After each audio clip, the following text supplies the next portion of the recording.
আসলে নিজের যে বসত ভিটা, সেই বসত ভিটায় যখন আরেকজনের দৃষ্টি পড়ে কিংবা হস্তক্ষেপ আসে, তখন সেটা যেমন ব্যথা অনুভব হয়, আমি আপনাদের কথায়, চোখে, অনুভূতিতে সেই ব্যথাটা বুঝতে পারলাম আর কি।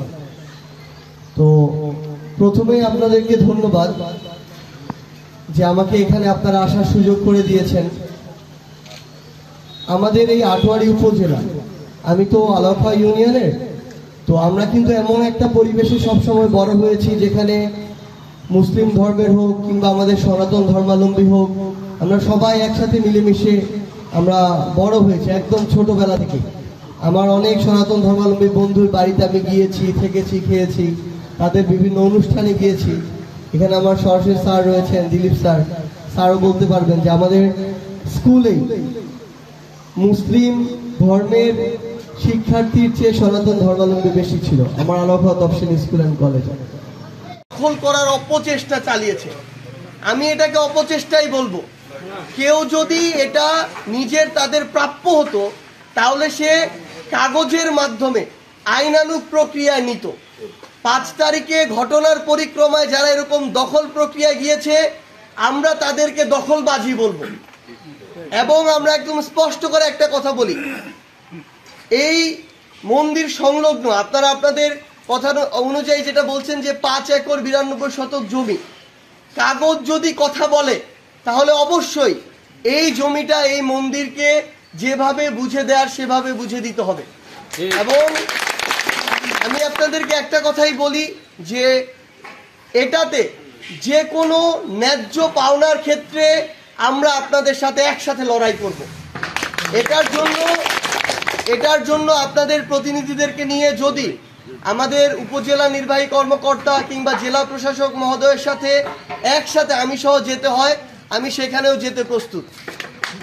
এবং একটু আগে দাদা একটা কথা বলেছেন যে আমি এর আগে একবার একটা কথা বলেছিলাম, এটা ঠাকুরগাঁয় বলেছিলাম, আমার কথাটাকে ভিন্নভাবে নেওয়া হয়েছে, হয়তো আমার টোনটাও হয়তো একটু ওই মুহূর্তে ঠিক ছিল না, এটার জন্য আমি পরে দুঃখ প্রকাশও করেছি। কিন্তু আমি এটাই বুঝাতে চেয়েছিলাম যে এরকম একটা কিন্তু বদ্ধমূল ধারণা আছে কিন্তু মানুষের ভিতরে, যে আমার একজন সনাতন ধর্মাবলম্বী ভাই মানে সে মনে হয় নৌকায় ভোট দেয়। এই ধারণাটা যেমন অন্যান্য ধর্মের যারা মানুষ বা রাজনীতির যারা মানুষ তাদের পাল্টাতে হবে, আমাদের যারা আমরা আছি আমাদেরও এই ধারণা পাল্টাতে সহযোগিতা করতে হবে। কেন?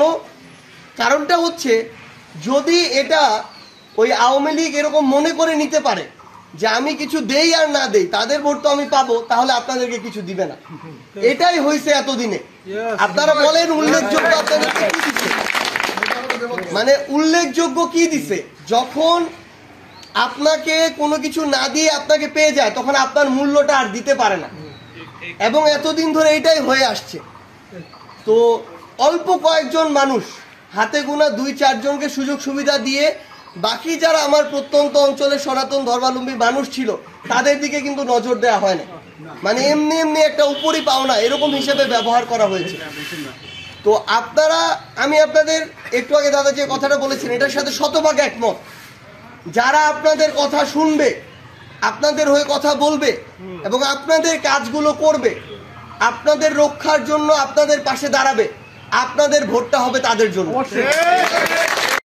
কাগজের ভিত্তিতে এটা যদি আপনাদের পাওনা হয়, আমরা একসাথে মিলে এই লড়াইটা হবে আমাদের ঐক্যবদ্ধ লড়াই, এটা পাওয়ার জন্য। আর আমরা এখানে এই আটোয়ারিতে, পঞ্চগড়ে আমাদের বিভিন্ন ধর্মের যারা আমরা আছি, আমরা একসাথে যেন এইটুকু মিলেমিশে থাকি। এই দেশটা কোনো নির্দিষ্ট ধর্মের মানুষের না। এই দেশে যারা বসবাস করে, যারা এই দেশের নাগরিক, তাদের প্রত্যেকের দেশ হচ্ছে এটা। আমরা 5ই আগস্টের পরে বিভিন্ন জায়গায় শুনেছি যে অনেকেই এলাকা থেকে চলে গিয়েছে, আমরা শুনেছি অনেকের বিভিন্ন স্থাপনায় গিয়ে হামলা হয়েছে। এটা আমাদের হৃদয়ে রক্তক্ষরণ করে। কারণ যারা এগুলো করেছে তারা হচ্ছে সুযোগ সন্ধানী, তারা হচ্ছে দখলদার। এই কাজগুলো আওয়ামী লীগের সময়ও করেছে, এখনো কেউ কেউ করছে, সামনেও কেউ কেউ করবে। এরা কোনো দলের না, এরা হচ্ছে ধান্দাবাজ, এদেরকে জায়গা দেওয়া যাবে না। একদম স্পষ্ট করে আপনাদেরকে বলি। এবং এই যে বিষয়গুলো হয়েছে আমরা একসাথে আমাদের জায়গা থেকে এগুলোতে কাজ করব। আমরা খুব দ্রুত সময়ের মধ্যে, যেহেতু 2 থেকে 3 দিন পরে ঈদ, এরপরে প্রয়োজন হলে আমরা কাগজপত্র নিয়ে আমি ঈদের হয়তো 3 দিন পরে দেখা যাবে যে ঢাকা যেতে পারি, কিন্তু তার পূর্বেই এই বিষয় নিয়ে আমি একটু বসে আমাদের মাননীয় যে জেলা প্রশাসক রয়েছেন ওনার সাথে কথা বলে কিভাবে সুষ্ঠু সমাধানের দিকে যাওয়া যায় আমরা এই বিষয়ে একসাথে কাজ করব। আমি শুধু আপনাদেরকে একটা কথাই বলি, মানুষকে নিয়ে অনেকের ব্যক্তিগত স্বার্থ আছে, অন্যান্য স্বার্থ আছে। আপনাদের সামনে আমাকে নিয়ে হোক, অন্য কাউকে নিয়ে হোক, যদি স্বার্থের সমস্যা হয় দেখবেন যে লাগায় দিবে, আমাকে নিয়ে কথা বলবে, ওকে নিয়ে কথা বলবে, কথা লাগাবে, এরকম অনেক লোকজন আছে না এলাকায়।